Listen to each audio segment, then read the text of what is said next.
This series of videos is going to be covering mechatronics and focusing on an applied approach. So what I've seen happen often is that there's a lot of information supplied to people about mechatronics, but how do you go and apply that in a practical situation? This video series is going to be covering a few items. One is going to be microcontrollers. So we'll have a look at microcontrollers, specifically the Arduino board, in terms of programming it, and then we'll also have a look at some basic electronics in terms of what is happening on a microcontroller. So that would be microcontroller. So that would be essentially what might appear on a common Arduino board. Then we'll be looking at some basic electronics. Okay. And this basic electronics is going to take into account that you have got some prior knowledge of electronics, how systems work, how different components work and stuff. And so it will be following up on that basic information. And then it's also going to be covering some programming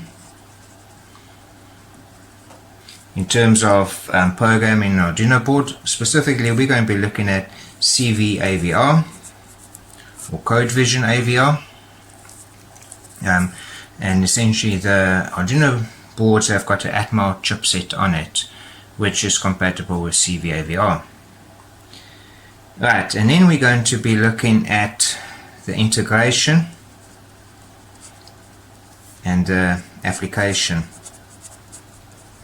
aspect of things. So essentially, these items that I've mentioned over here, we're going to then be looking at some other aspects that will combine all this together. Now, these sections that I've mentioned that we're going to be covering, I will be honest with you, when we start covering each individual section, there might be things that are not going to make sense, be a bit vague, which might then only become clearer as we cover the other sections. All these sections, whether it's a microcontroller, electronics, or programming aspect of it, all comes together, and you sort of need to know the knowledge of the one topic to be able to understand the other topic. So initially it might not make sense, but as time goes on and we cover the different sections, it will become clearer, and it might be then worthwhile to just go back to that specific video and go over everything again, and it should come all together. Alright, so this is going to be the main focus that we're going to be covering.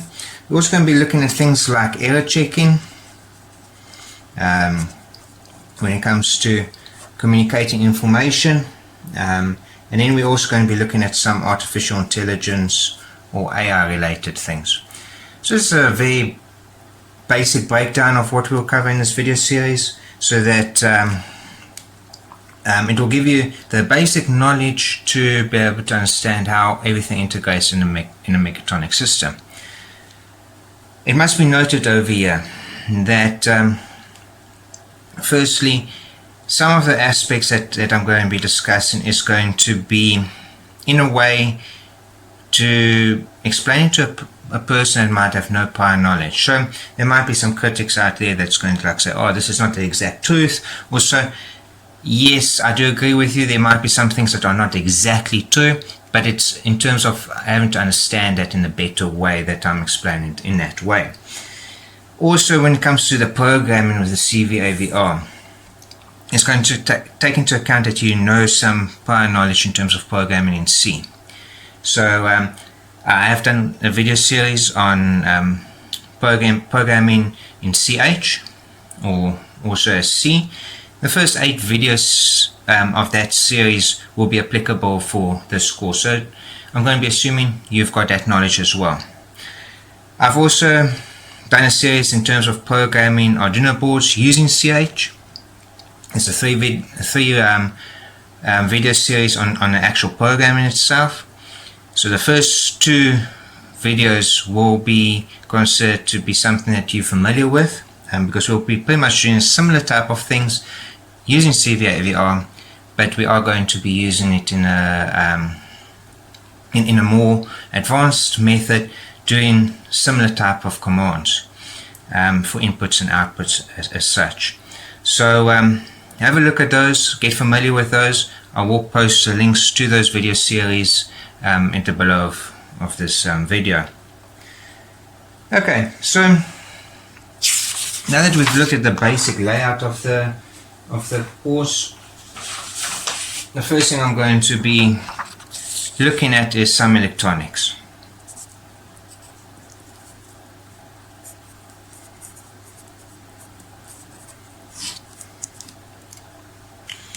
Okay, so as for the electronics, like I did mention before, yes, there are some things that are not going to make all sense at this stage, but it will eventually become clear later on. The first thing we're going to be looking at is diode logic. Okay, so if you recall back to computer systems, back to how they operate and stuff, there's two logic gates that are common logic gates often used. They are known as the OR gate and the AND gate.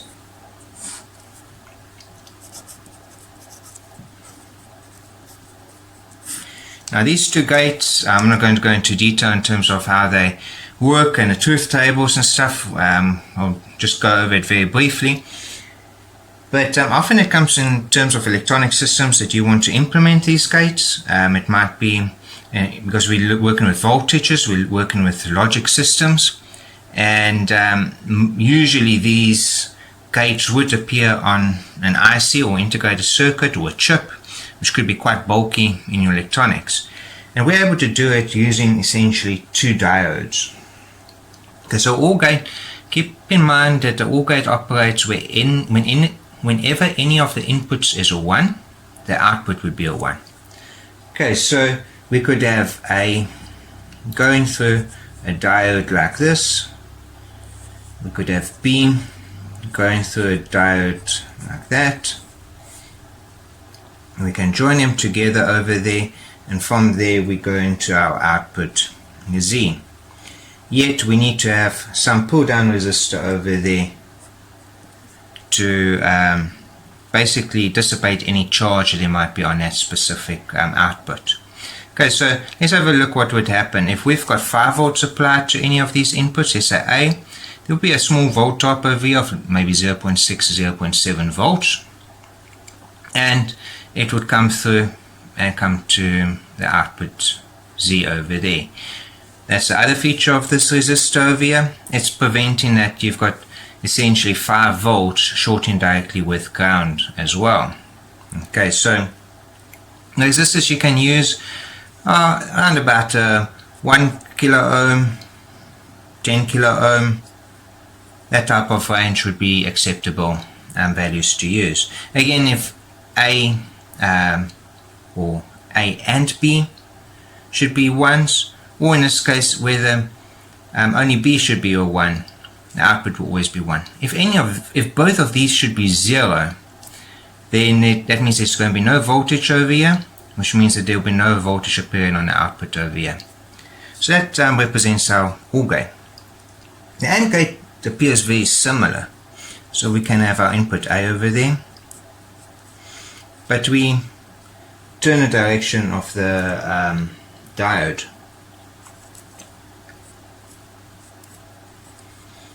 Like such.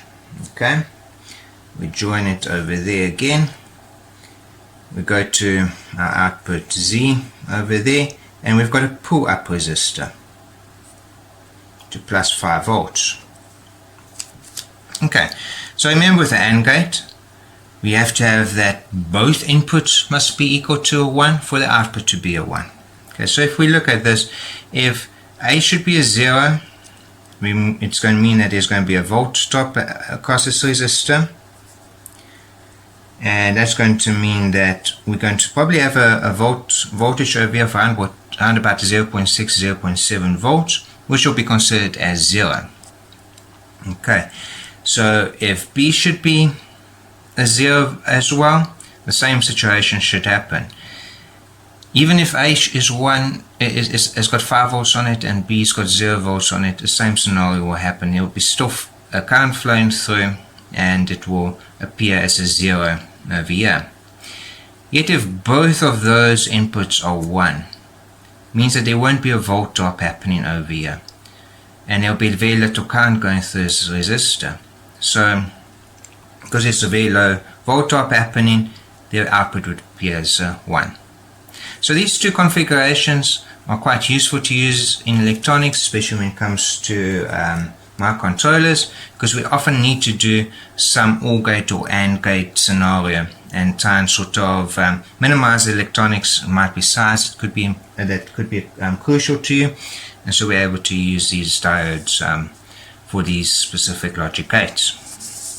Okay, the next thing we're going to be looking at is regulators. So you often come up with a situation where you've got power that's supplied to you. It might be in terms of a battery pack, it might be in terms of a transformer, and it could be that this voltage available or made available to you is, for example, 12 volts. Yet we've got an issue that we're working with microcontrollers that are working on 5 volts. So we need to essentially regulate that voltage output coming, or the voltage input coming to those microcontrollers, and we need to make sure that there's no fluctuation happening. You could stack a whole bunch of diodes in series and have a volt drop happening and stuff, but keep in mind that the volt drop across those diodes is very much dependent also on how much current is flowing through it. You could use maybe a voltage divider circuit with resistors, or 2 resistors in series. Again, because of the current flowing through it, it could vary the amount of volt drop. It could be that sometimes it's not exactly accurate. So that's where regulators become quite useful. Regulators are commonly appear in 3 forms. So the first form would be a typical sort of transistor scenario.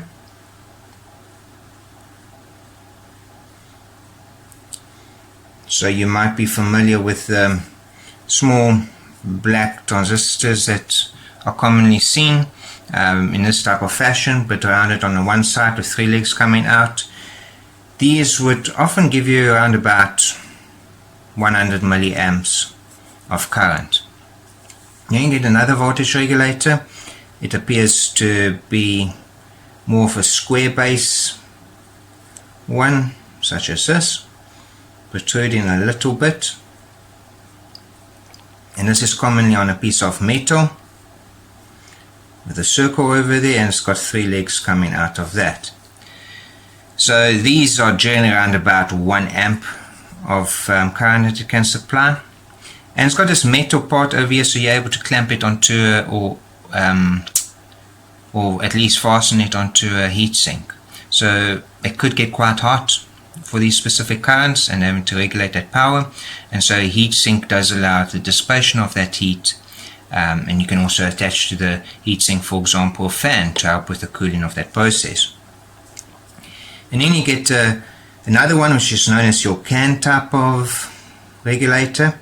So looking at it from the top, it would have this metal can, and it would often have some metal base that looks something like this. There'll be a circle over there, well, a hole over there and a hole over there, and these can usually deliver around about 5 amps. So these metal cans with a metal base can also be attached to a heatsink, and the heat can be dissipated over there as well. What's quite useful about these voltage regulators is one can also place them in parallel.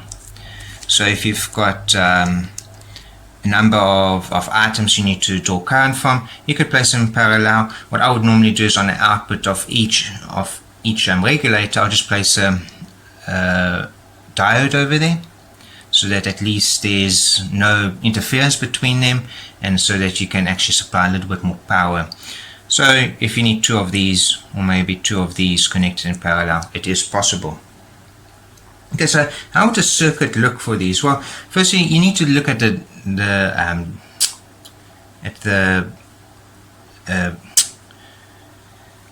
data sheet of these components, because then you'll be able to know, depending on which one you look at, what would be your input, output, and your ground pins specifically. So these metal cans, generally at the bottom of them, they've got 2 pins coming out, and this metal can part or base is considered to be a ground connection, or might be one of the pin connections. So you've got generally 3 pins that you've got to connect to these things. Again, just check the data sheet for each one, because you would be able to then see and identify which pin is connected to what.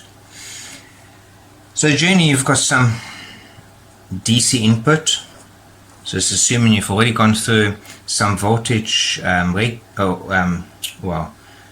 rectifiers, so you don't have an AC input over there, and that could be, let's say 12 volts or whatever, but generally you want it to be around about more than 2 volts of your V out, of your output voltage you want. So if you want 5 volts out, for example, you generally want to make sure that your input is at least around about 7 volts, because you need some power to also power up this specific regulator, so it gives you the correct output. Okay, so that will go into your regulator, and your regulator will then have an output, so that would be your V out, and will generally have one leg connected to ground.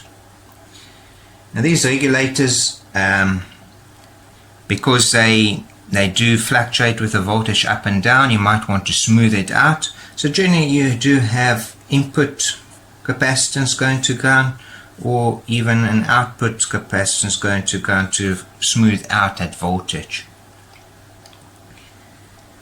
Depending on how much current you're going to be pulling and things, there are different recommendations of what resistors, or also what capacitors you've got to use. You could possibly get away with like a 1 microfarad or maybe a 10 microfarad capacitor for both of those. That would be acceptable, and it would actually work. Now these regulators are generally labeled as 78XX. Okay, so essentially how they often operate is you've got like a 7805, so that XX would be replaced by 05. So that would mean it would be a 5 volt regulator. You might have a 7809, and that might be a 9 volt regulator. So depending on which voltage you want to have as an output, you just look for 7, 8, and then whatever voltage output you want to have. You get a 12 volt one, which is 7812 voltage regulator. Okay, you do get a 79XX regulator. So these are for your negative voltage supply.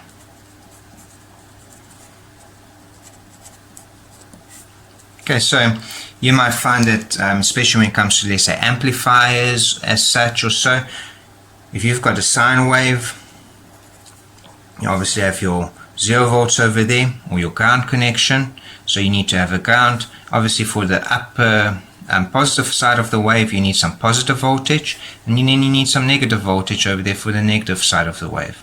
So the 7805, for example, will give you up to 5 volts over there,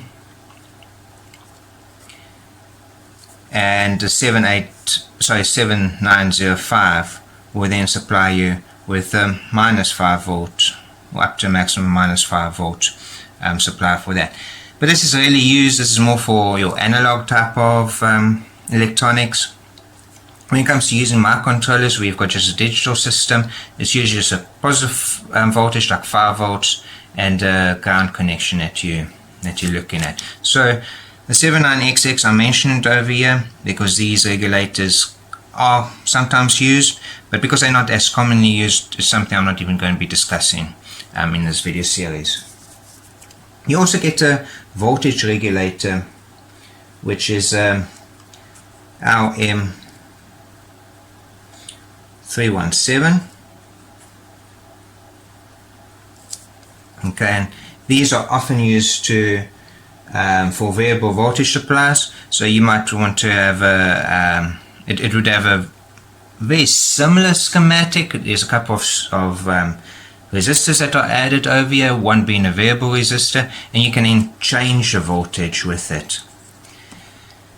My only concern with these specific regulators is again with your variable resistor, there can be variance in terms of the resistor over time. So you could set the variable resistor to a certain value today, keep it on that value, and by tomorrow, because the variable resistor is heated up, the resistance can change, and therefore your output voltage could change as well. So generally these type of regulators are useful to go and actually just get, tune in, see what voltage you might need to do a test or so. But for long term, I would always say try and use one of your standard regulators, and if not possible, and you've got to use a variable one, instead of having variable resistance in it, maybe have set values of resistors and place them in there once you've measured what the resistance of that variable resistor is. It's just a way to make sure that you don't sort of blow something because of that variance in that resistance. Okay, so this is the change of voltage.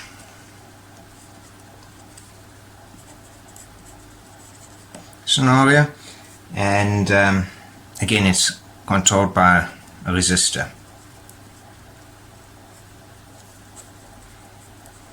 Might be a variable resistor.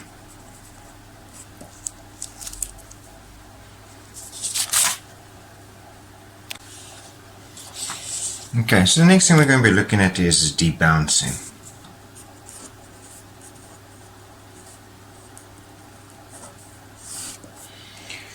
So whenever you go and push a button, there's sort of almost like clapping happening between the contact points. So it might appear when you touch the two contact points that it is one touch, it happens.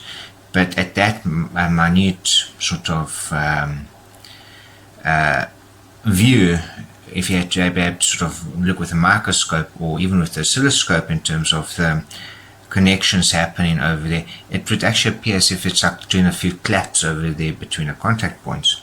And this is where the debouncing happens. So where you would be pushing a normal push button, and you would expect it to appear as a fashion of a square wave going from 0 volts to 5 volts as an input. What actually happens is it goes and does this type of fashion. It bounces up and down, and then eventually it becomes a 5 volt state over there. The problem comes in that when a microcontroller is busy taking readings from an input at so many times within a few milliseconds, it will keep on reading this and see it going up and then being disconnected, going up, being disconnected, and wouldn't know really what to do.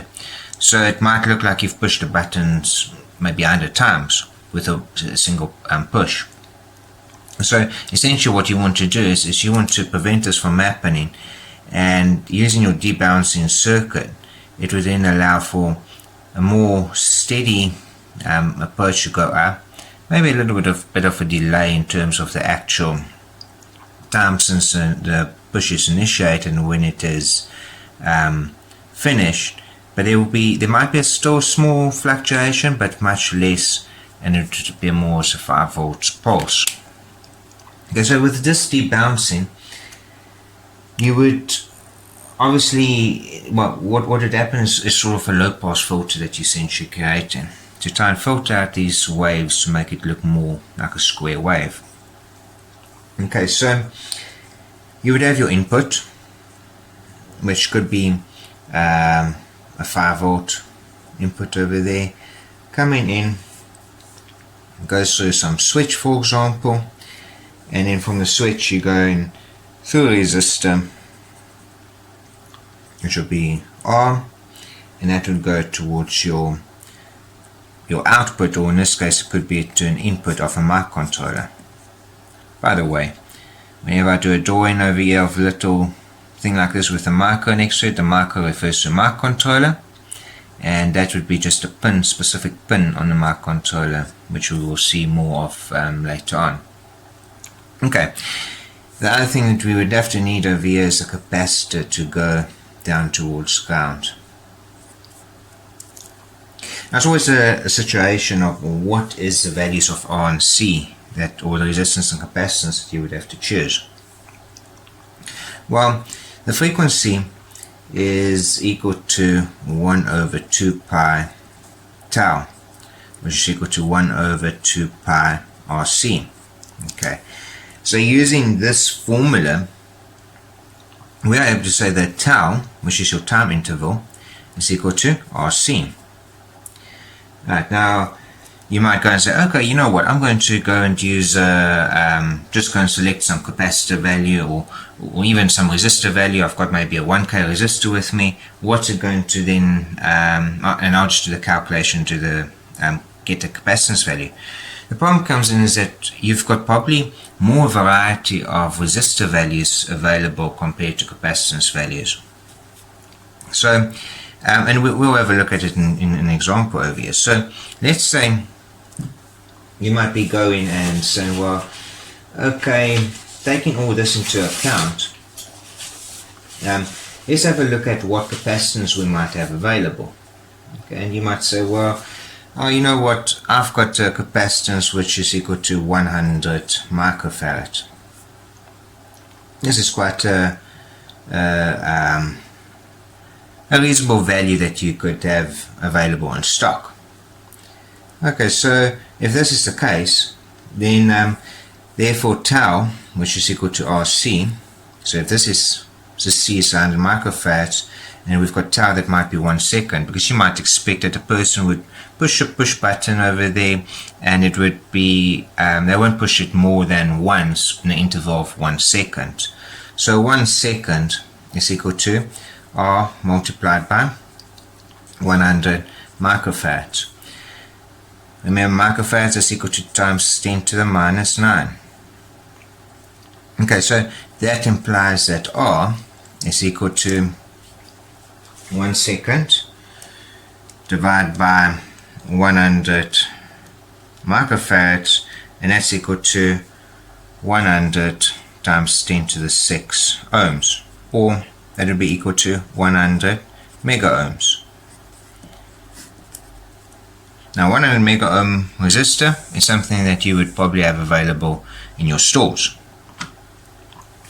If, for example, we went and said, well, you know what, I'm going to try and sort of make things a little bit different, and so what I'm going to be doing is I'm going to, sorry, there's an error that I did over here.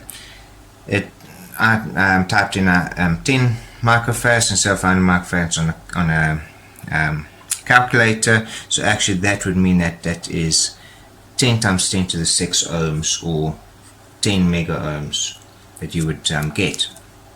Okay, so getting back to where I was before I saw that mistake. Alright, so now let's say we know that tau is equal to RC. What would happen if we said, well, you know what, I've got a resistor that is 1 kilo ohm. Let's calculate what the value for C is. So therefore C is equal to 1 divided by 1 times 10 to the 3, and that would then be equal to 1 times 10 to the minus 3 farads. Okay, so that is equal to 1 millifarad. Now, finding a 1 millifarad capacitor is not going to be something you're going to easily find. As a matter of fact, that is quite a large value. So it will either be a very large capacitor that you have to then get, 1 millifarad capacitors, I'm not saying that they're not available, but it might be this massive can that you've got to get, that's going to be for the capacitor. It might be very expensive, and you might find that not easily available. So now, depending on the circuit size that you've got, this might not be appropriate for a debalancing circuit as this.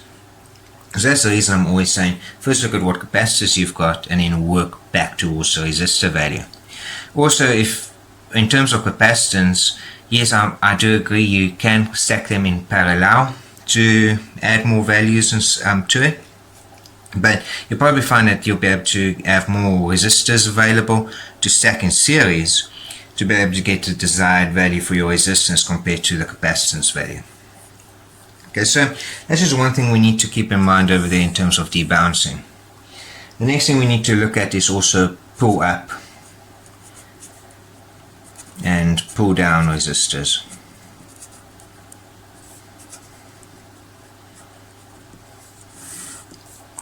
Okay, so if we had to go back now to the OR gate and the AND gate scenario, this over here for the OR gate is a pull down resistor because it pulls it down to ground, and for the AND gate this resistor would be a pull up resistor because it goes up to your positive power. Alright, so when would you need to use the different ones? So if, for example, you've got a positive voltage coming out, going to some switch, and that is going into a microcontroller.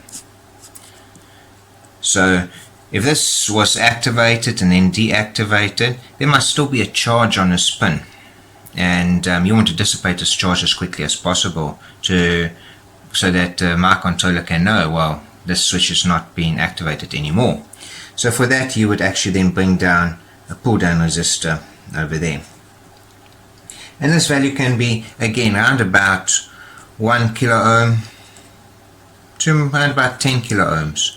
You don't want it to be too large and then it takes a long time for this discharge to happen, but at the same time you don't want it to be too small so that when this switch is activated that it appears to be like a short going across here to ground.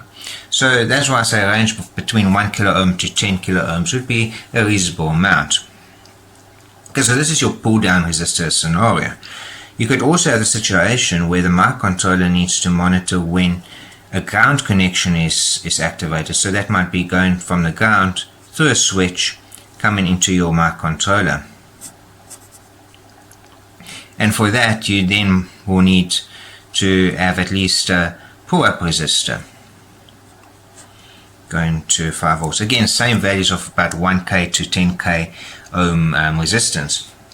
And the reason for this would be then you want to supply or let it there appear to be a 5 volt over here all the time until the switch is activated, which will then result that there won't appear to be any voltage on a specific pin, and therefore it will show that that switch has been activated.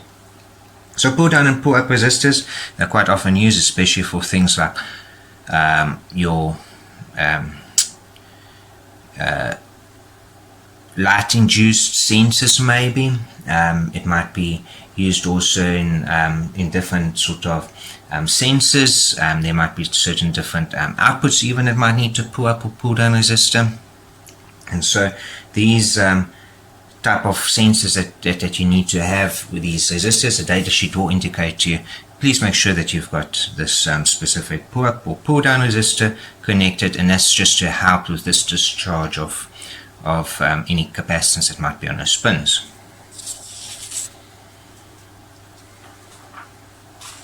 Okay, so the next thing we need to look at is Opto Isolators.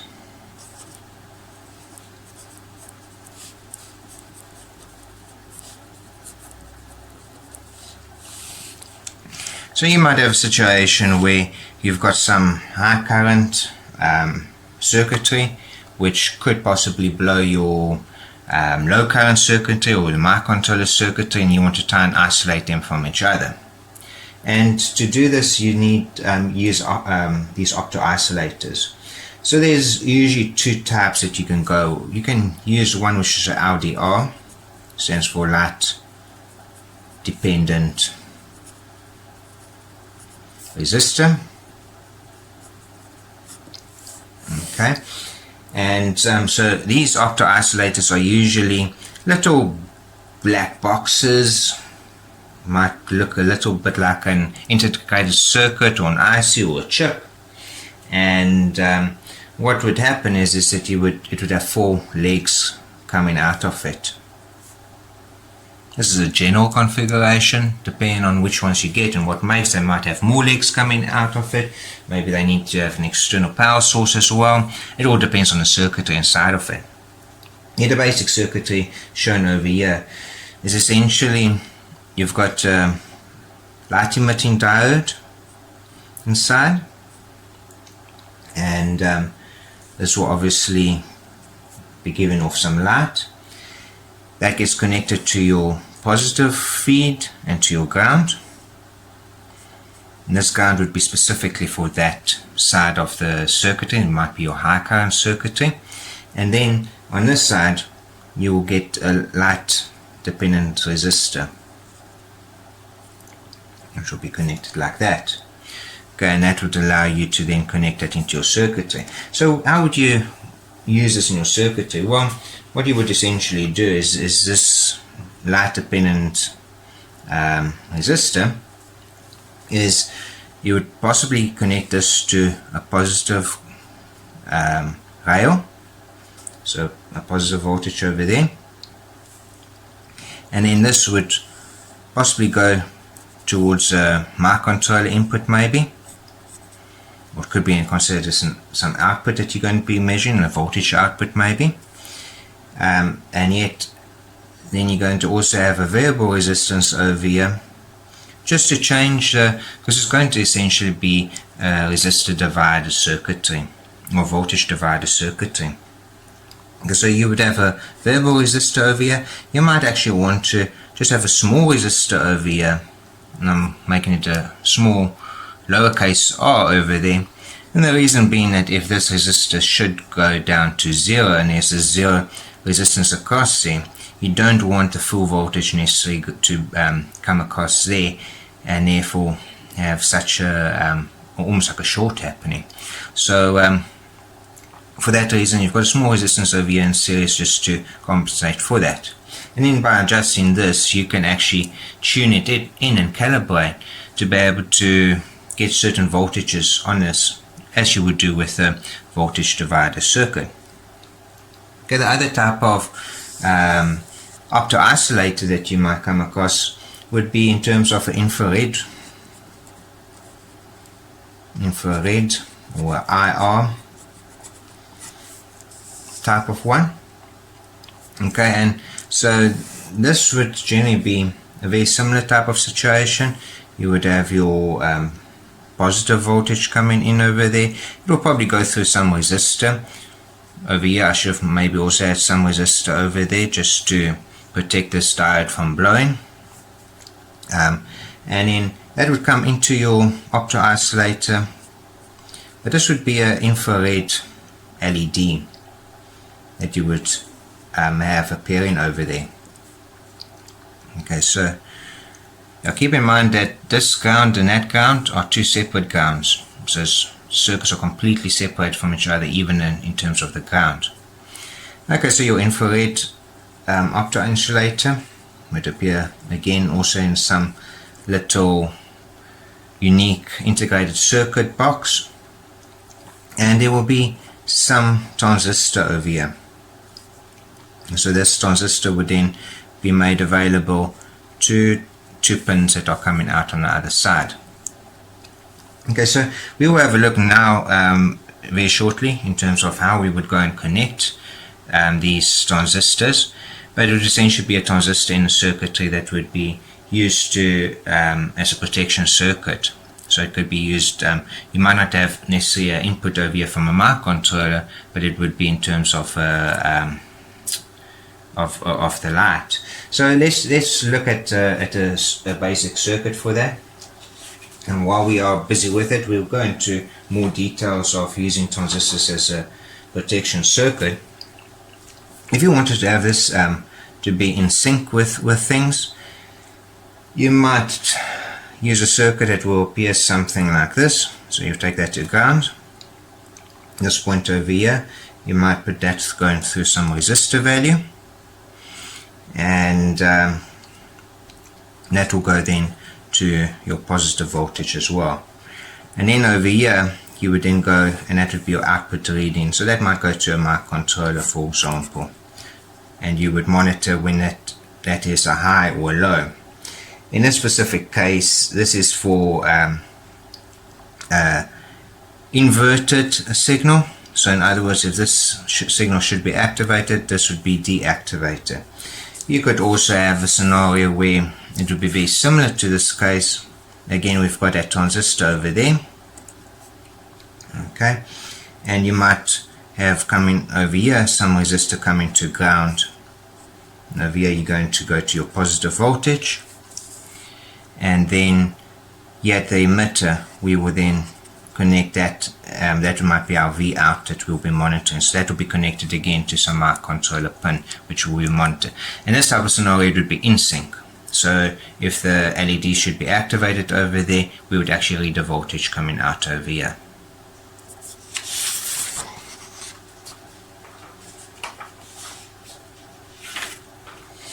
Okay, so let's have a look at just transistors as protection circuits.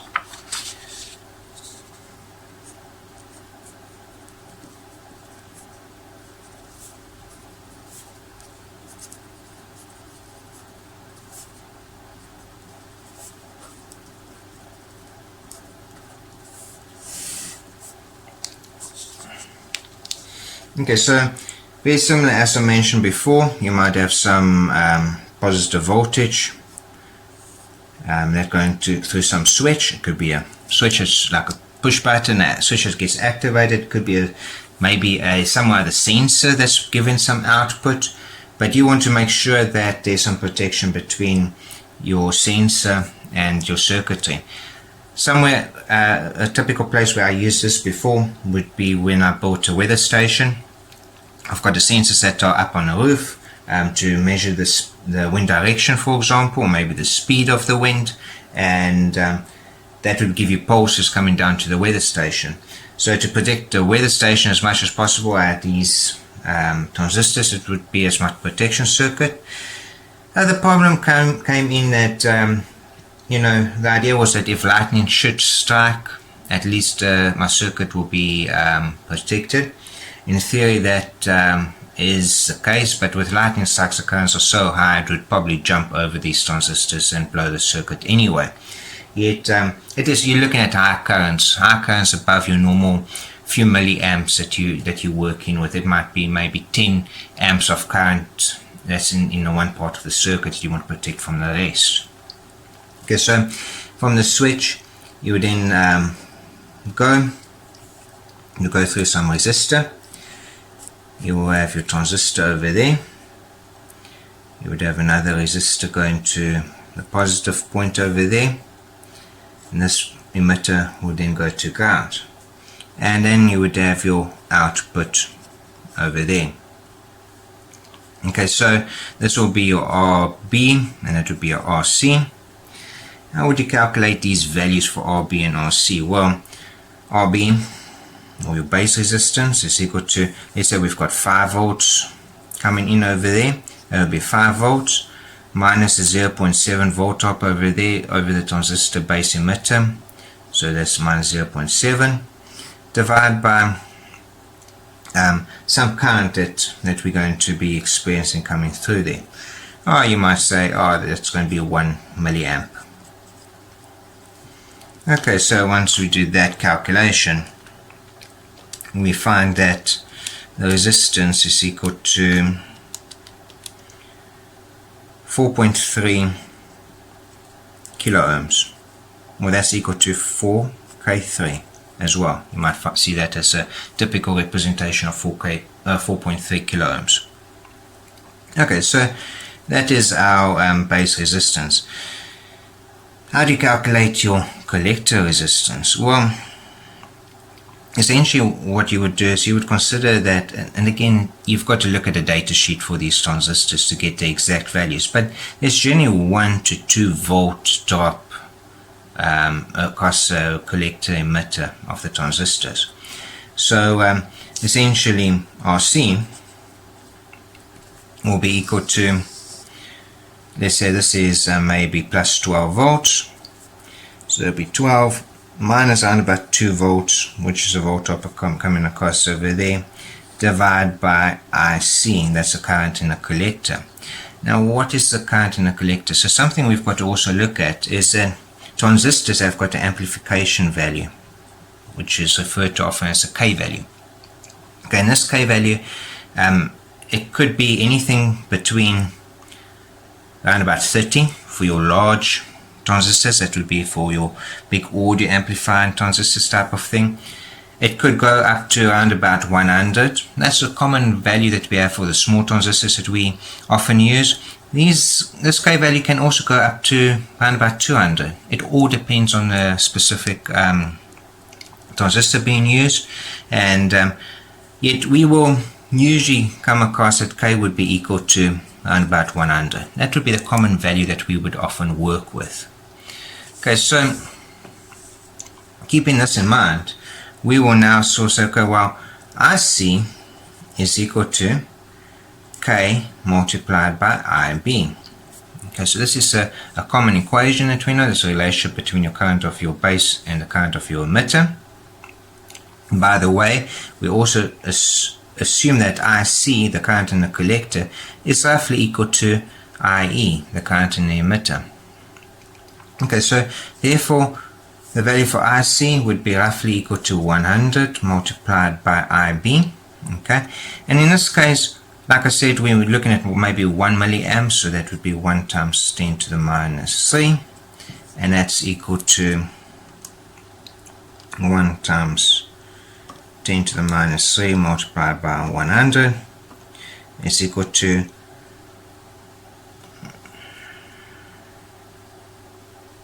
100 times 10 to the minus 3 amps. Okay, so that would be about 100 milliamps. Okay, so taking that into account, we can say that's equal to 12 minus 2, which is equal to 10, divided by 100 times 10 to the minus 3 amps, and that's equal to 10 divided by 100 exponent minus 3, that's equal to 100 ohms. Okay, so that's the one type of protection circuit that you might want to use. This type of circuit, keep in mind, this output over here would be a non-synchronized output. So in other words, if this should be a 1, this would appear as a 0. If this input should be a 0, the output over here would be seen as a 1. Reason being, if this switch is not activated, that means this transistor is not switched on, which means that there will be a voltage from a positive 12 volts coming through the resistor coming out at the output. But as soon as this is switched on, it appears like a sort of a short coming across the collector and emitter, and therefore it would appear as a 0 coming here at the output. Because this is for a non-synchronized or out of synchronized circuiting. There are times that you might want to have a synchronized circuitry. So for that type of scenario, we will have our plus 5 volts again. It will come through. We will have our switch that will be going through, and that will come then through a transistor. We will have the emitter connected through a resistor to ground, and we will have our collector going to the positive rail, and the output would appear over here. And remember, this will be a synchronized setup. Okay, so again, how do we determine the value of R? Well, we are going to again assume that there's maybe 1 milliamp of current going through there. So 5 volts minus 0.7 volts for this base emitter voltop. Divide that by 1 times 10 to the minus 3 amps, and that's going to be equal to a 4K7, also 4K3 ohm resistor. Okay. In this configuration, like I said, it is in synchronized, so if the switch is activated, there's current flowing through there, and it will be like a 5 volt that might appear over here. At the same time, actually for these circuits, you probably would want to keep your 5 volts over here. We will look at scenarios of 12 volts being connected for other scenarios, but you might want to keep your 5 volts over there because it's a 5 volt circuitry that you will probably be using throughout the system. So yeah, if the switch is activated, current flows from 5 volt to the switch, coming through this transistor, a little bit of a volt drop, but it's essentially going to appear as a 1 being, coming out at the output over here. If this gets deactivated, you've got this pull down resistor that's going to pull down any charge that might be on a specific pin, and therefore it will appear as a 0. So it's all in synchronization.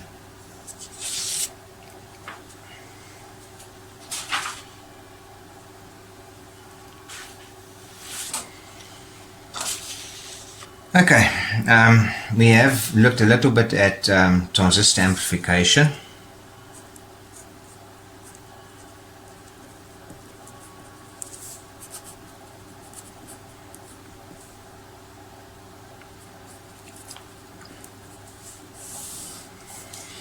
And essentially we'll just be looking at this a little bit more detail. And so what you need to keep in mind is that, like I mentioned, that your voltage between your base and your emitter is roughly anything between 0.5 volts to 0.9 volts. Depends again on the transistor. 0.6 to 0.7 is usually the accepted value. So you will see that we will often use around about a 0.6 volt to 0.7 volt in our calculations. Okay, so that's the first thing you need to keep in mind. So again, let's say you've got a situation, a microcontroller pin has got some output, and it's going to go through some resistor, and you want to let that go through some transistor over there. Again, you might want to switch on a light that might need a little bit more current than what the microcontroller's pin is able to supply. Okay, so the emitter over here will be connected to ground. The collector, we will then connect to some resistor. We call it RC, and so this would be RB, and that goes to some LED up to plus 5 volts. Okay, so essentially, again, your calculation for RB is equal to 5 volts, which will be your max coming out from our controller, minus 0.7 volts of the voltop over there, divide by the current that we're going to have. Now, like I mentioned before, the maximum current that your microcontroller might be able to supply is 10 milliamps. Yet we don't want to go for this limit, so let's say it's around about 5 milliamps, 5 times 10 to the minus 3. Okay, so that would be equal to 5 minus 0.7 divided by 5 exponent minus 3. So that would be a resistor value of 860 ohms.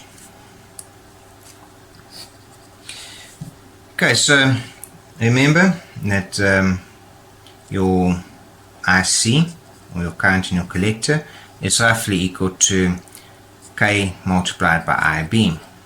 Okay, so K is around about 100, so that would be equal to 100 multiplied by 5 times 10 to the minus 3. So that is equal to 500 milliamps. Okay, so we can also then say that IC is roughly equal to IE, So your emitter current and your collector currents are roughly the same. There's a slight differentiation, but it's so small that we can consider it to be the same. Okay, so let's calculate what the value for RC is. Well, RC is going to be equal to our 5 volts that we've got over there. Now your LED, that's going to be a value that's going to be around about 1 to 2 volts. Again, it depends on each LED. Different color LEDs are going to have different voltages or volt-drops that they're going to have over them. You need to look at the data sheet for those LEDs to be able to know what the volt-drop there is. So 5 volts minus, let's say it's 2 volts over here that the LED might need, and we usually have around about 1 to 2 volts volt-drop across the emitter collector over there. So again, you've got to check the data sheet for that transistor to be able to get that exact value, but we can assume it's roughly about 2 volts. Divide that by our current of our collector, which we've calculated to be 500 milliamps. Okay, so that's equal to 1 over there divided by 500 milliamps, which is equal to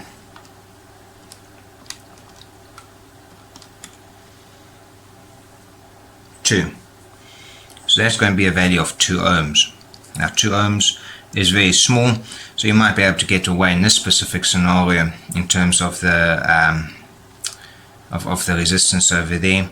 But again, just keep in mind, it all depends on what the current on the base is. You might find that it could be that there might not be this restriction from the microcontroller. Might be more current coming out over there, which would have an effect and maybe causes this value to become bigger. Okay. Then we've got another scenario that we could have. We could have, for example, again, the microcontroller. We've got some pin coming out of it. That goes through to a transistor, maybe to an LED,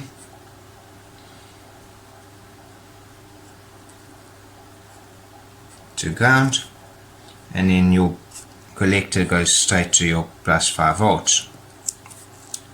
Okay, so in this type of scenario you can also have that. So we're going to say, okay, well, what must the value of R be? Well, R is going to be equal to, again, 5 volts coming out of the microcontroller possibly, minus 0.7 volts volt-drop for the VBE, minus the volt-drop of the diode, which in this case will accept a value of about 2, and that must be divided by IC. Okay, so 5 minus 0.7 minus 2 is equal to 2.3 volts, because that's 2.3 volts divided by IC. Again, microcontroller output, we're going to assume is about 5 milliamps. Okay, so that will mean that we'll use the same type of information we've looked at over here. So our current in our collector or emitter is around about 500 milliamps. So that's equal to 2.3 divided by 500 milliamps, which is equal to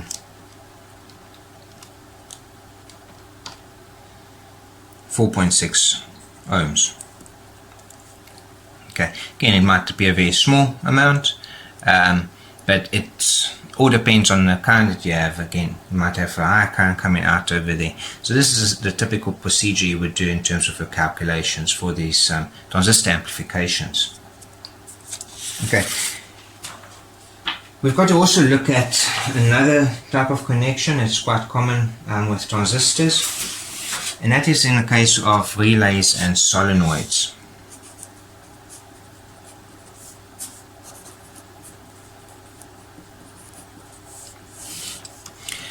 Okay, so let's have a look. What is a solenoid?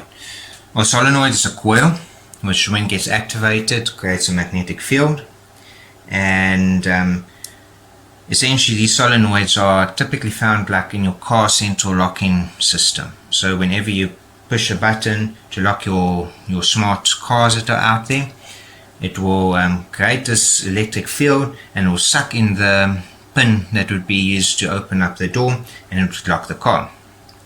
Okay, so it's typically just some coil that's happening over, that appears over there, and you would usually have it to, let's say, a plus 12 volts over there, and then connect it to ground. Yet the thing is how do you activate it? You can't just connect it to ground. You need to activate it some other way, and this is commonly done again through some transistor system going down to ground. Now let's just have a look quickly at what coils are. If you think back about capacitors, like we looked at a few minutes ago, capacitors try to keep the voltage at a certain level. So it will generally be trying to smooth out the voltage. So even though there might be ripples on a signal, it will try and smooth it out and find the average of that voltage. Coils do a very similar type of thing, yet it tries to keep the current constant all the time. So coils do try and generate the current to keep that the same all the time, and because of that you often get back EMF, especially when you try and disconnect a coil. You might, something that a lot of people have experienced is they might connect power to a coil, and as soon as they disconnect it, the coil shocks them. So it's that back EMF that happens. The thing is you don't want this back EMF to come back and blow your transistor. So whenever you've got any type of coil, you would have this reversed diode going over it. So should the voltage over here be 0.7 volts higher than your positive rail voltage over there, so let's say it goes to 12.7 volts due to this back EMF, this diode will conduct the current back to the rail and will protect your transistor over there. So you're always going to have that type of scenario. Your transistor will then be connected to some resistor, which will then be connected to, let's say, a pin on the microcontroller. Okay, again, so how would we calculate the value of the resistor? Okay, well, we're going to say resistor is equal to maybe 5 volts coming out of the microcontroller minus a 0.7 volt drop over the transistor over there. And in this case, we're going to say around about, let's say, a 1 milliamp that we want to 1 times 10 to the minus 3 that we want to limit the current to come out of that microcontroller pin. We know we can go up to 10 milliamps, but we want to just play it safe. Okay, so that will equal to a resistor value of 5 minus 0.7 divided by 1 exponent minus 3. So that's equal to 4K3 resistor, or 4.3 kilo ohm resistor. Okay, so this essentially will then activate the solenoid. So again, if this was supposed to be used for central locking of a vehicle, this will pull in the lock and it will activate and it will lock that specific door. A relay is very much a solenoid, but it's got contact points connected to it. You could actually have, it might appear more something to this nature. So it could be that it would always be making contact with that pin, and when activated it disconnects the contacts, or it could be where it is where it disconnected initially, and as this coil induces a magnetic field, it makes those 2 points to make contact. Okay, so this would then be the only difference, and this would be then obviously in your casing of your relay. So there'll be 2 points coming out over here. So generally it's like about 4 points coming out of your relay, 2 to connect to your coil and 2 for the switch contacts. There might be another one if it is that it's supposed to now disconnect when the magnetic field is generated. Okay, so how we would do is, let's say you want to use this system to switch on a 220 volt light bulb in a house. So you would connect that to your 220 volt AC. It will come down, go through the switch over there, come out, come to the light bulb, and that will come to your AC ground. This ground is not the same as this ground over here. That's the reason I've got just a single line over there. Okay, so that's your basic configuration that you would have with this. Again, just look at what the maximum current is that you can have on the transistors. That's also important, that you'll get from your, especially on the base of the transistor, that you'll be able to find from your data sheet of that specific transistor that you are using. Right, as I did mention to you before, is that there's a lot of things linking between the programming side of things, the electronic side, and the microcontroller side of things. So essentially we're going to be looking at optical encoder, and you will see how it gets used in the code a bit later. Again, optical encoders are used as feedback. It's to be able to determine essentially how many times something is turned. Optical encoder, this is what appears inside of it. Of a broken one that I've taken out, you'll see that there's this thin piece of foil that would be inside of it, and there's a whole bunch of little holes that are punched into it. As a matter of fact, it could be so small you probably won't see it. There's even another set of holes next to it. And essentially how it works is that you've got two channels. You've got a channel A and a channel B. Channel A will produce pulses. So every time light goes through that foil sheet, through one of the holes, it will generate a pulse. Channel B is generally very much out of phase of channel A. So it will appear something like this.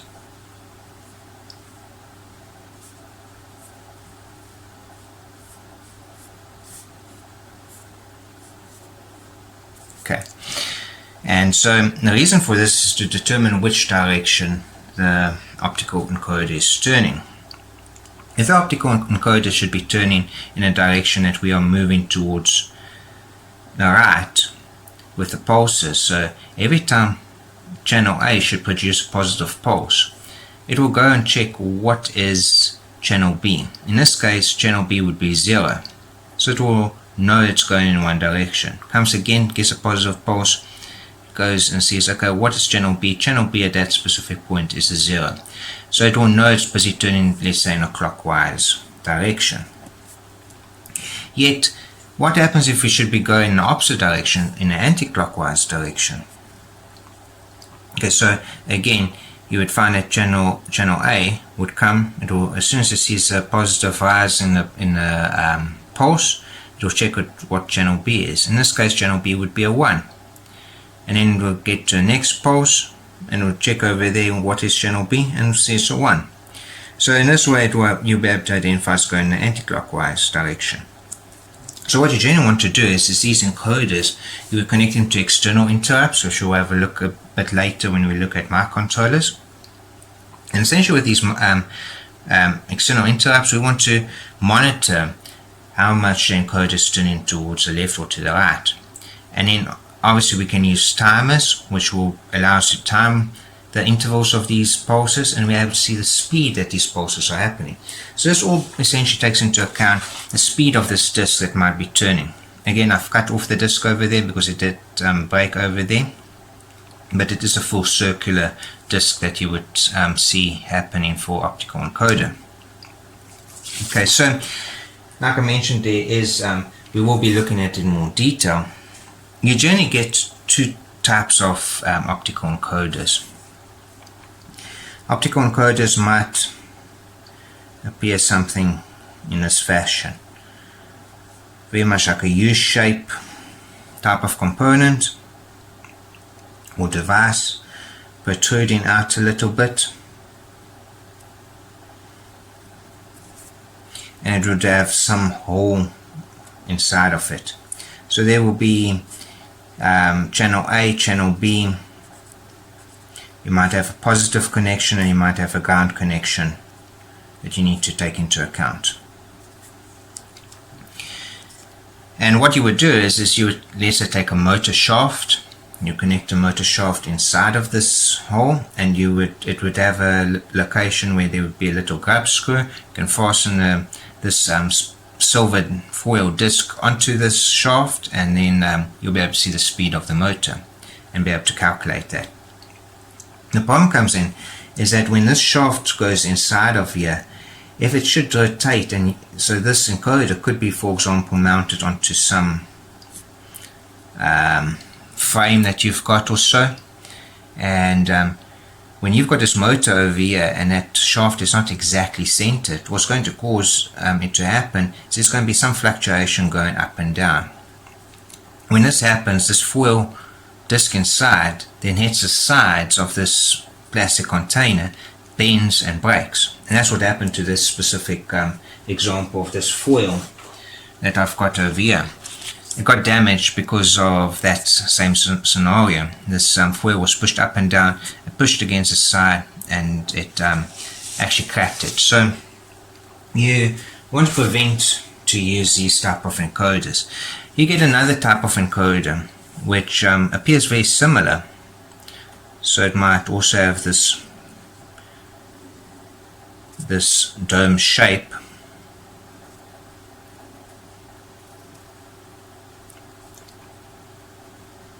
as such, also with your four legs coming out at the bottom, but this will have a shaft coming out of it already.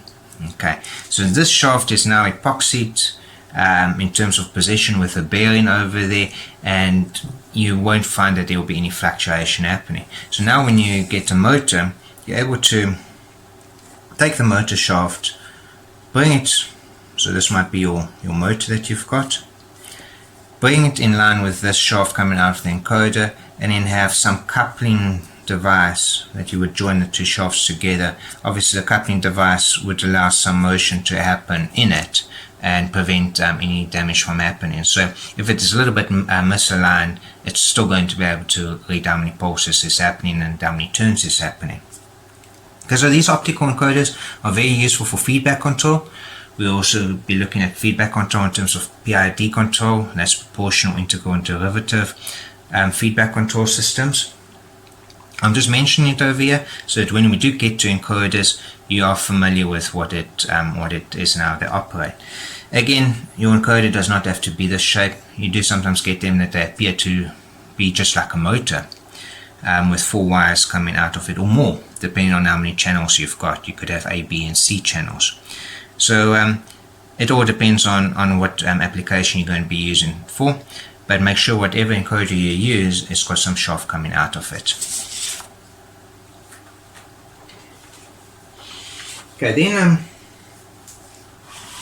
if you had to look at pulse width modulation, or PWM, it's something that I do explain also in the beginning of the video series for programming of Arduino boards with CH.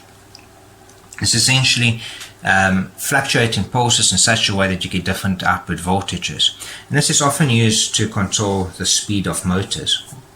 So what would often happen is you might find students trying to perform the following task. They're going to have a microcontroller over there, they're going to take out the pin coming out of it, and then they want to connect that to some motor, which then goes to ground. And then they try it, and then they don't understand why it is that the microcontroller is popping or blowing up.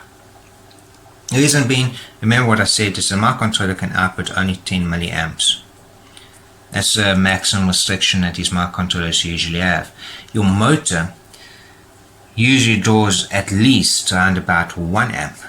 So now it's drawing 1 amp from the spin on the microcontroller. It blows some circuitry inside of it, and then this microcontroller is not able to be used. So we need some amplification over here. You could possibly use transistors. We've looked at transistor amplification, but that's only allowing for the motor then to turn in one direction. Okay, so there's a system you need to be taken into account when it comes to DC motors especially, and this is what's known as an H-bridge. So an H-bridge if you have to look at it in terms of a more rough and way of explaining it, essentially it is 4 switches.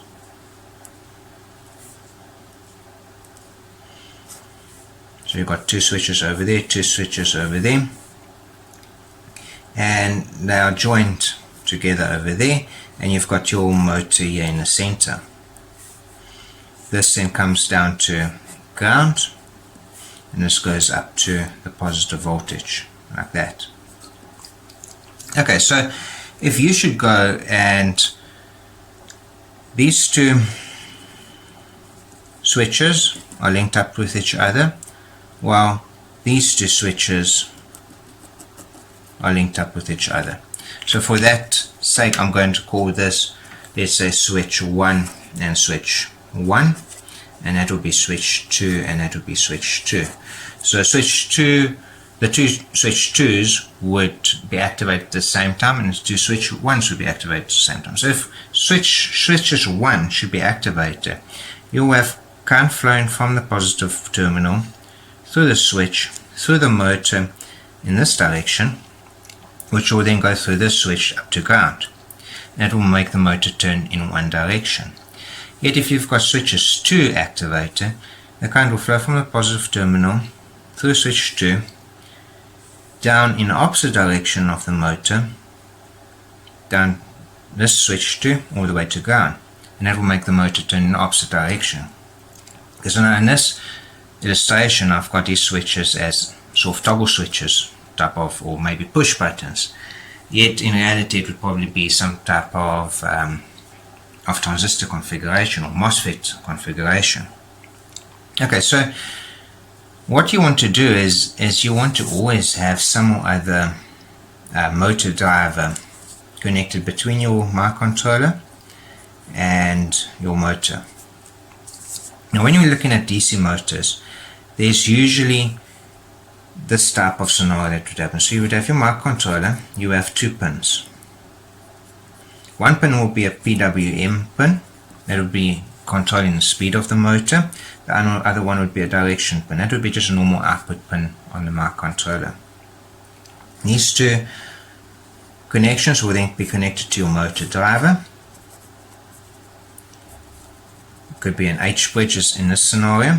The motor driver will obviously have some positive volts. It might be 12 volts because your motor is a 12 volt motor, and it would have some ground connection.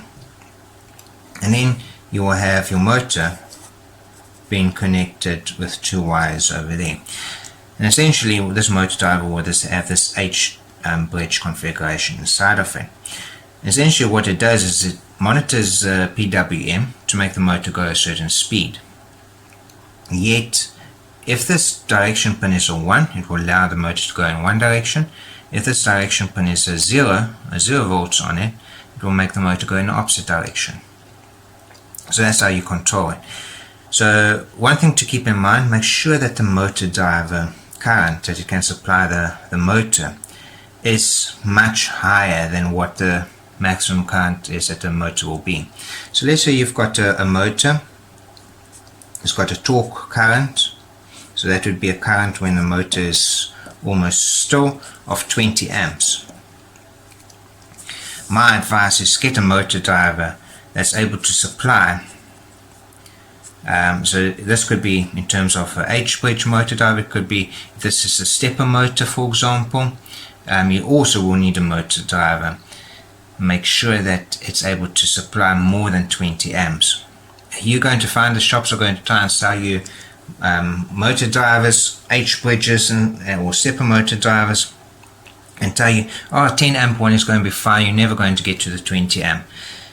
And every single year we see that students are blowing these motor drivers continuously. So where it could have been that it would have cost them maybe 200 and more, or maybe if we have to use it in terms of dollars, maybe let's say it is around about $100 or so for a motor driver. It might be advanced motor driver. You might say, okay, well, that is maybe very expensive, so I'd rather not have it. I'll go for a lower spec one of it can supply, let's say 10 amps. And then you decide, okay, I'm going to use a $50 one. At the end of the day, you probably find that you're going to be spending more having to get 2 or 3 different motor drivers because they are blowing all the time because of the current not being enough to supply. So it's rather better to go and say, okay, well, you know what, I'm going to spend $100. I'm going to get a proper motor driver, and that's going to be the only time I'm going to have to purchase it. The only time it will blow is if you do something silly with it, like place it on a metal surface, for example. My advice is, like I say, it needs to be more, in this scenario, let's say your torque current is 20 amps, your motor driver must be able to supply more than 20 amps of current. I would say, to be safe, 1.5 times to 2 times the value of your torque current of your motor would be a good value for your motor driver, just to be safe in terms of, because you do find that the motor does often produce torque current. There might be something that's wrong, you're busy building a project, and something jams into a gear or a motor or something that you didn't realize is making something able to turn or not, and then the motor driver blows. So always keep that in mind whenever you're selecting motor drivers. This is the same principle applies for stepper motors. The only time that you might find you might not need motor drivers or servo motors, and that's the reason because with like I mentioned, stepper motors, and then you get your servo motors. Your servo motors will probably not need a motor driver because it's built inside of the motor itself, yet your servo motors are then quite a lot more expensive, especially for your higher torque servo motors that you might need to get. Stepper motors, a lot of people say, oh, I'm rather going to be using a stepper motor because you can count how many pulses is happening, you can control the speed, or at least the angle of the motor, and therefore the speed of the motor. In theory, yes, that is true. The problem comes with stepper motors is that, especially when going up into trying to get it to go really fast, the frequencies of pulses that you are giving to the stepper motor driver sometimes is higher than what the stepper motor driver can actually do, and so this causes the stepper motor then, or at least the motor driver, not to know what outputs to give to the motor. The motor gets confused and it starts sort of jagging along, giving these funny pulses and outputs. So you want to try and prevent that from happening. So stepper motors do have their place, especially if it needs to turn very slowly. But when it comes to high speed, your stepper motors do not work as well as with your DC motors. Servo motors, like I said, is able to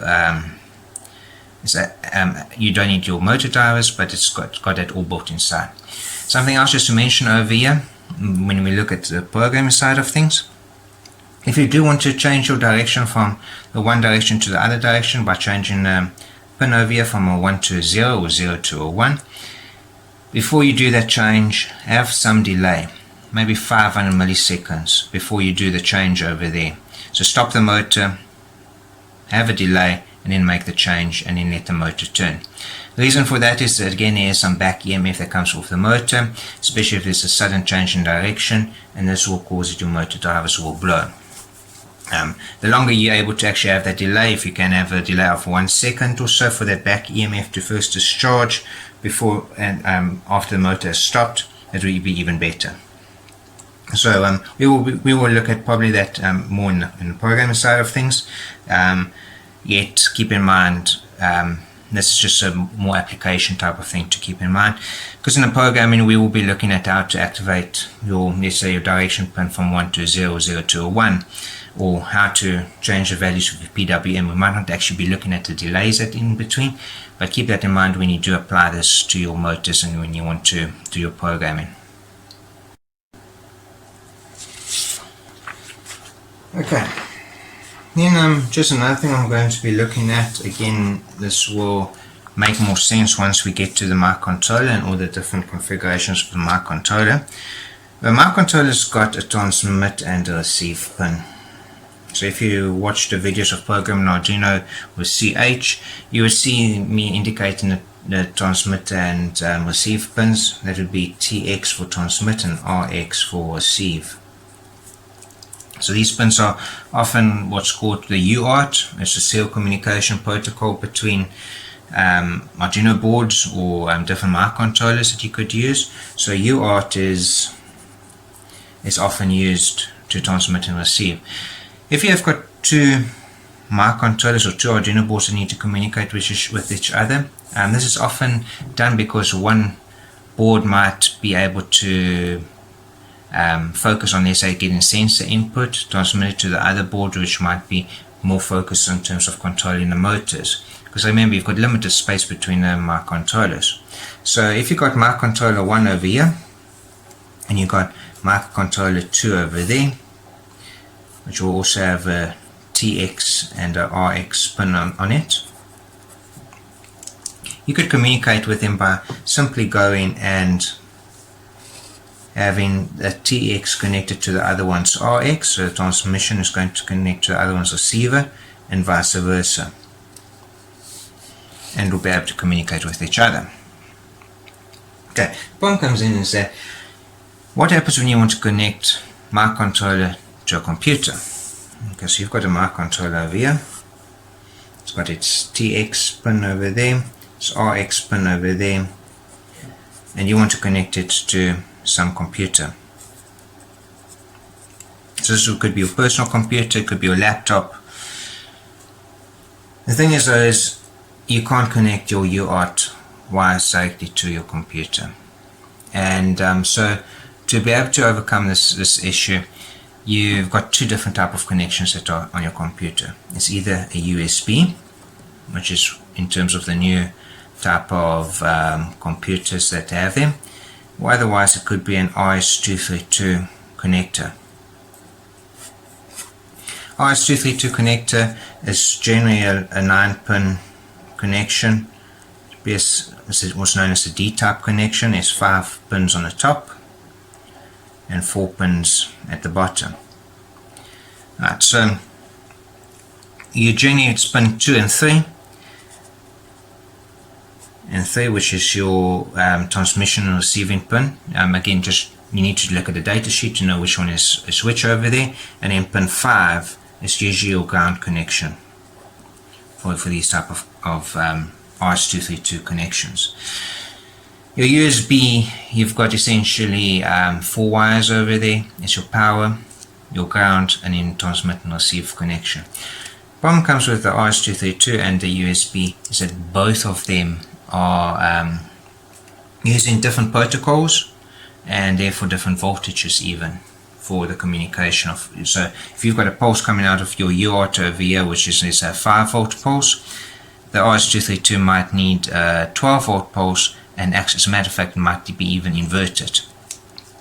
So to be able to do this, there's 2 different systems that you can have it. If you're going to be connecting to a RS-232 connection, there's a chip that's known as, or an IC, that's known as the MAX 232 chip. Okay, so I'm just like giving you the information over there. When you look at the datasheet of your MAX 232 chip, you'll see it's got, I think, if I recall correctly, 8 1 microfarad capacitors that need to be connected to it. You've got your power that you need to connect to it. You've got your ground that you need to connect to it. And I think there might be 1 or 2 resistors as well. For this example and what we're trying to explain, it's going to be some or other circuitry with the MAX 232 chip on it. So essentially you would connect your transmission and your receiving pins to that. The MAX 232 would be connected to a plus 5 volts and your ground connection. And then you would have the transmission and receiving pins going to your RS-232 connection over there. Keep in mind that you need to connect all your grounds together, so that as part of your cable connection from your MAX 232 connection to your computer, this ground over here might be connected to your ground of your microcontroller, and it would have to be connected over there. But generally your ground connection is a third cable that goes to your RS-232 connection, which is pin 5 on a D-type connector. Okay, so that's how you would then go about with your RS-232 connection. Problem comes in, what happens if you've got a USB connection?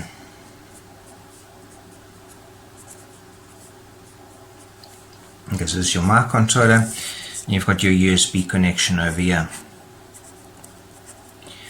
Okay, so again, you got a situation, you need to have some other interface to relay information between your microcontroller and your USB connection. It will go to your computer. And again, there's a chipset which is known as the FT232.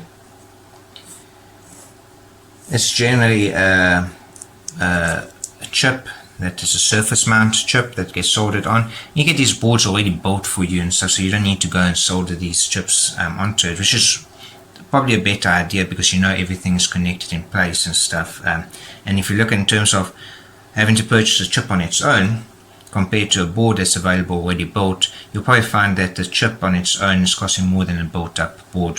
So it's a good saving in to get. So essentially, you have your transmit and receive connection pins going to your FT232 connection. It will have some either positive 5-volt connection and some ground connection. And then from your FT232 chip, it would have your 4 wires going to your USB connection.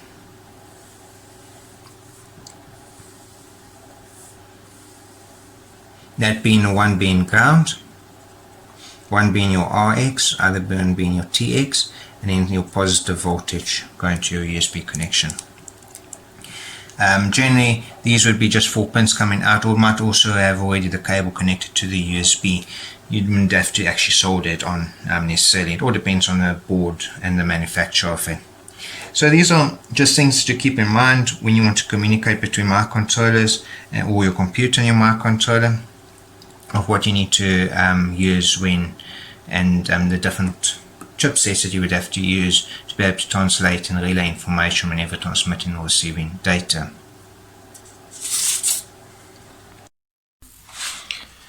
So one of the things that many people often do is that they need some wireless technology integrated into their system, and this is often requires that you have some other transmitter and receiver system. And so it is a common thing where these systems don't always communicate initially when you do your designs and your setups. It might be difficult to actually establish where the error is. And so if you look at these communication connections that we've looked at now previously, it's often an issue of, is it that there was some programming aspect on each microcontroller that might have been done incorrectly? Is it maybe that you've got a WAN connection incorrectly over here? It might be that your TX is connected to TX and not RX on that specific line, and therefore you're not able to transmit any data. It always becomes an issue. How do you go about with this? And where's the error that is causing this communication or wireless communication not to happen? So my advice is always that you go and do it hardwired, as we've done over here.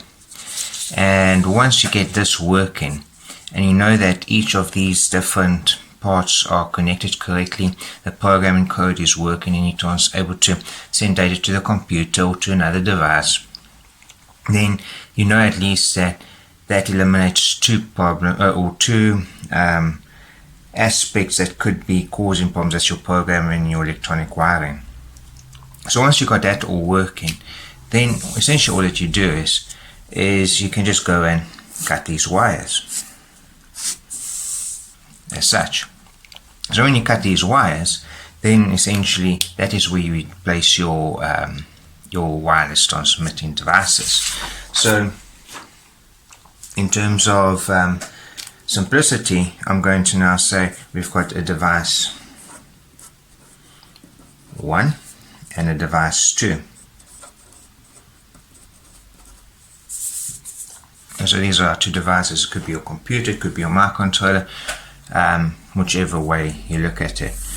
And essentially you might have had it go, the transmit and receive wires, it might have gone through some box or so in terms of a MAX 232 or FT232 chip, and then, or it could be just directly connected straight as such, And essentially what we've done now is we've gone and we've cut this wire that was in between. So now all that you have to do is, because you've got this wire over here, essentially go and take these two wires over here and you connect them to a transmitting device over there, and these two wires that were coming out over here, you connect that to your other transmitting or receiving device over there. Okay, so your configuration of connections would appear like that. So there'd still be a break between the circuit over here. So now that will essentially appear as device 1 and device 2. Again, now I'm going to leave out whatever this chipset might be. I'm not going to include in this diagram below, because it's not, if you have a UART device and UART device, or one Arduino device communicating with Arduino device, you don't need to have that necessarily over there. So it all depends on how the device communicates and what's needed over there. So essentially you'll have your transmit and receive lines coming out over there. That will connect to some transmitter, which obviously will have some positive voltage and some ground connection to it. And then that will then have some antenna connected to it. This antenna will then transmit in the air, and it would be received by another antenna on a receiving with a receiver. That will also be connected to some positive voltage and to some ground connection, which will then be in turn connected to your device to transmit and receive pins. So in this way, now if you go and connect this up and you see things aren't working, there could be two things that could be fault. You know, your code on your devices are not the problem now, because that has been already eliminated as being a possible problem. So it could either be that your transmitter and receive pins connected to these transmitters or receivers are incorrect and they just need to be swapped around, or it could be that these actual wireless transmitters and receivers or transceivers might be faulty. So common types of transceivers that are out there that are often used for projects is Bluetooth. Bluetooth technology does allow you for around about 10 meter communication. It is, we have to link up two devices to sort of pair them together and stuff. Sometimes that pairing process can be a little bit of a tedious job and difficult to get implemented though. Then you've got the Wi-Fi type of wireless communication, and that's like what your computer would be using and stuff. Again, the issue with your Wi-Fi is that you might have to link it up to a specific router or specific connection, so that is going to sometimes also have a little bit of a configuration and setup related issues. And then you've got also your long distance transmitters, and these could be literally just some radio system that's been used, connected up to a device, and that's able to transmit the data. And these can be maybe for longer distances, might be using different frequencies compared to Bluetooth and Wi-Fi. Bluetooth and Wi-Fi often use your SYNET scientific type and medical type frequencies. So those are your free frequencies available to be able to communicate, and yet there can be times that there could be interference between devices. So you might need to use another transmitter also that might have a dedicated frequency where there's no or less interference to occur. So these are common ones that are often used for projects. You're not restricted to only using these. Keep in mind also Wi-Fi, you probably find that you'll be able to get a distance of about 50 meters with that, roughly. Or depends on your antenna configuration and stuff as well. But generally the transmitters are limited to, depending on where you are, but they generally limited to 100 milliwatts of power output. anything more than that, then you need to have some license for those transmitters. As with the long distance transmitters, might also need licenses to be able to communicate distances further than 50 meters. Generally, you don't want to transmit across a border of a property, and so that's the reason why it is limited to about 50 meters with your Wi-Fi connection.